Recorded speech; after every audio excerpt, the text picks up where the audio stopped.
大家好，我是阿胖，今天分享一个包菜好吃做法。先把它洗干净放一边。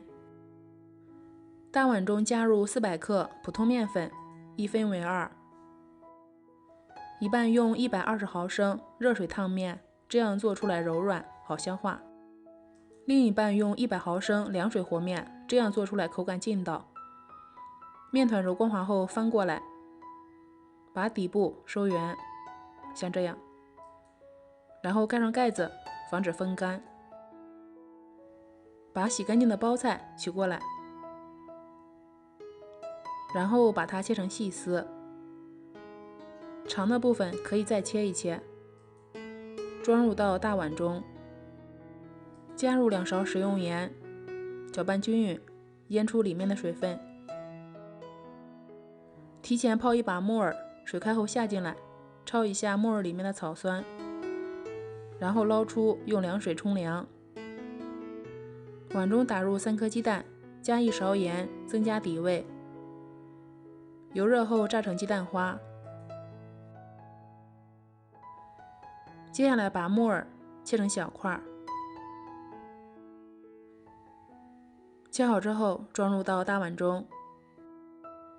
为了颜色好看，又擦了半根胡萝卜，再切点葱花，加1勺辣椒面，辣辣的更好吃。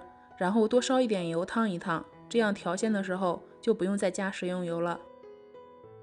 差不多10分钟，包菜已经腌好了，放到滤布里，用力挤干里面的水分。这个时候把鸡蛋花也加进来，再加一把虾皮，搅拌均匀。我又准备了半包方便面，主要是为了吸收包菜里面的水分，也可以用粉条。搅拌均匀后先放一边，最后再调味。这个时候面团已经醒得差不多了，取出来，千万不要揉，然后分成4瓣，再把每一半平分成2半，再把每一小半整理一下，取出擀面杖，尽可能的把它擀成薄薄的长方形面片，厚度约0.2毫米。现在开始调味，前面已经加入盐了，这里就不加了，加一点蚝油就行了。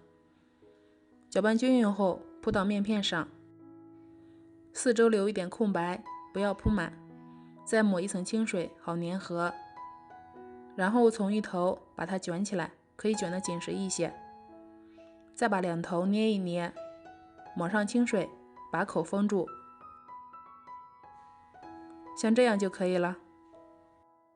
然后放到不粘笼垫上，这里没有加酵母，可以直接水开上锅，开大火，蒸8分钟左右。